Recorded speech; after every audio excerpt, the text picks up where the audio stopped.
understanding myself. They're outward manifestations of what's going on in my head and in my life and in my world. And so I'm able to reconcile things, move past things, understand things by looking at my interactions with others. So I say that to say the conflicts that you manifest, those really challenging experiences that you land in while you're going through it might seem catastrophic. It might seem really hard and bad. Why am I going through this? What it is the universe's way of helping you move to a better thinking of something, and it's actually to help you out more in life. And so it's to take all these experiences that you're going through that seem bad, but probably aren't. They're probably like the best thing that could have happened to you, and embrace it for that. Like, this is a means to a better life for me, and the lesson that I'm going to get at the end of this is going to be life-changing. And so to just accept all things that come to you, whether you know how to do it or not, to understand that this is a really great life that you're living. No matter how hard it might seem, it's a really good life. And it's going to only, and I hate to say it's going to get better, it sounds so cliche, but like seriously, like as you mature and you're able to see the world through a different lens, you really be able to appreciate those hardships that you experienced when you were younger, and you're able to see how much it got you to, how much it made you the great person that you are now and that you're going to be going forward. So just take these little things that happen and embrace them and love them, and know that all things that happen to you, no matter how you perceive them, are wonderful happenings that are going to only make your life more wonderful. I think being a transplant, Newark transplant, you know, I think I came in with guns blazing, ready to rip down, tear down, do things my way.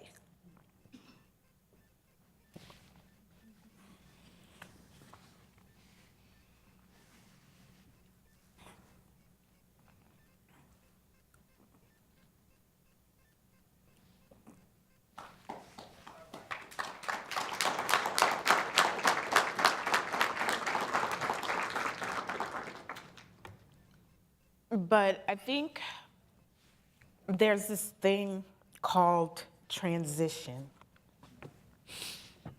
So coming in, you know, like how when, you know, your mom is, you know, like for the younger generation, like they're telling you, like, look, I've been there, done that, did it already. Like, you're not pulling no wool over my eyes. I know you going out, sneaking out with your friends, doing blah, blah, blah, because I did the exact same thing. That's wisdom. Whether or not you want to respect it, whether or not you want to acknowledge it, but it exists. And if it weren't for your parents, and I'm using this also to compare, like the people that came before me. So yes, there is the LIT, Reverend Janice, Bishop Holland. There is the LaQuetta Nelson, James Creedle. There is the, you know, so many other organizations whose neck, and I'll just keep it real, neck, back, I used to get to where I am today. So not that it's not appreciated, because as a parent, you also have to let your child grow and be who they are going to be. So, you know, respect what has come before you. You may not be able to change anything, but you know what has come before you. So respect what has come before you. And there's no one saying that you can't do it your way. It's just how you do it your way is what makes the difference.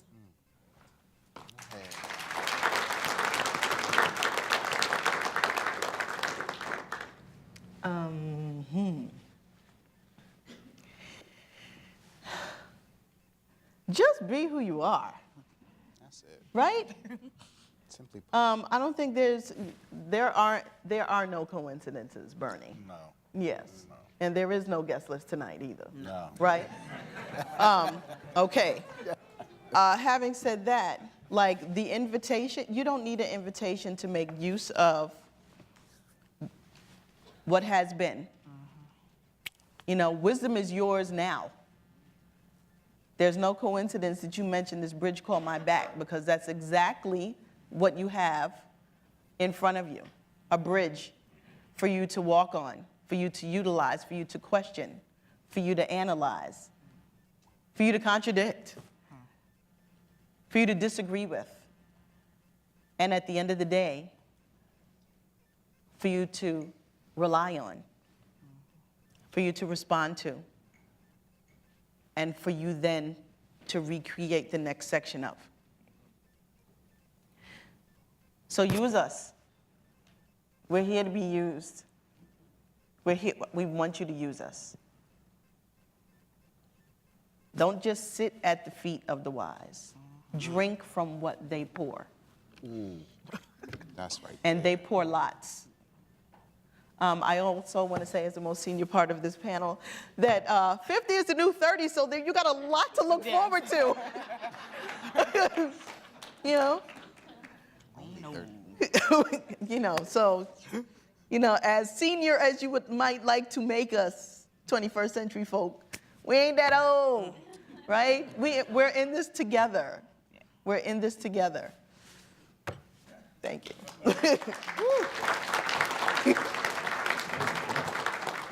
As I sit back and I'm thinking about what would I offer the younger generation.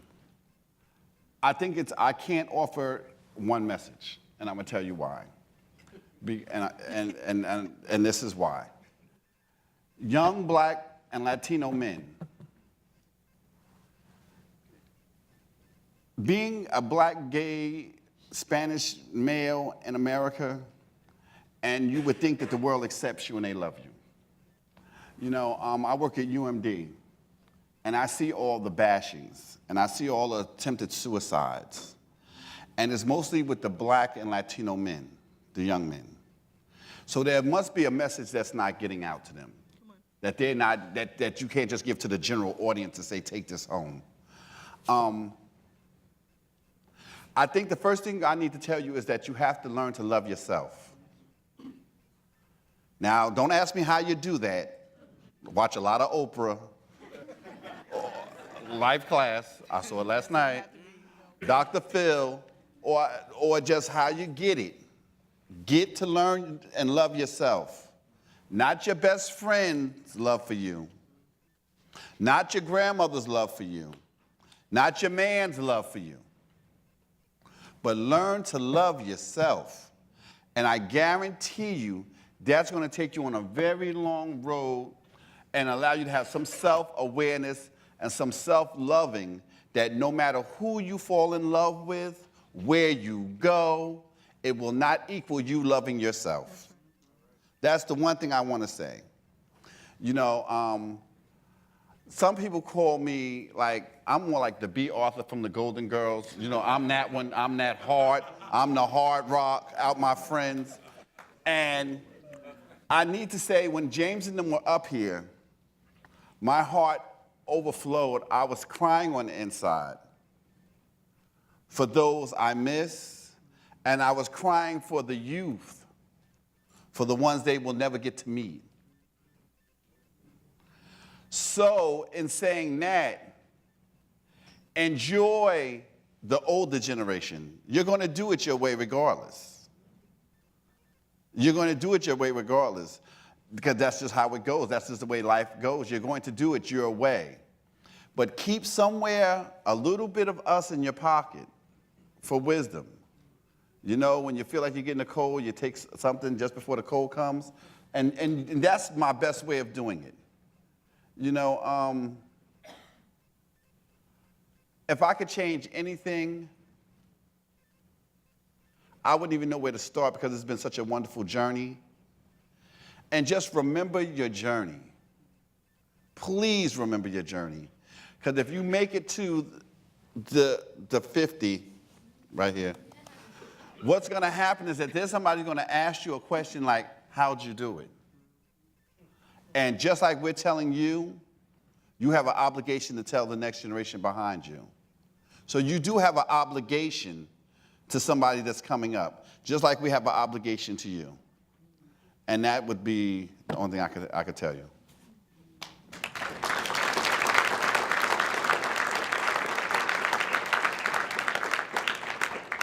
All right. We are out of time. I wish I could ask you the rest of the questions, but it's time for lunch. So let's give a big round of applause to the panelists.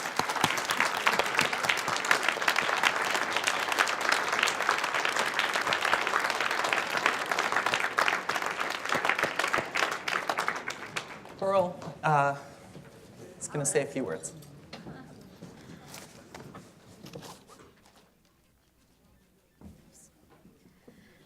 Okay, just to tell everyone where to go for lunch. Lunch is at Stonesby Commons. It's 91 Bleecker Street. It's Bleecker between Martin Luther King and University.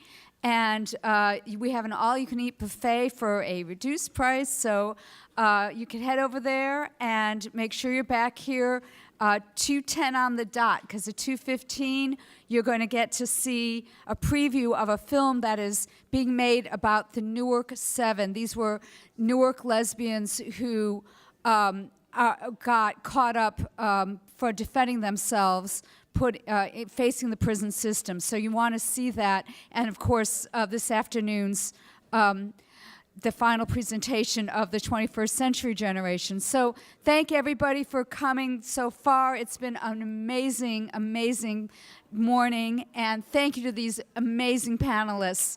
Again, we should all give them one more round of applause, I think.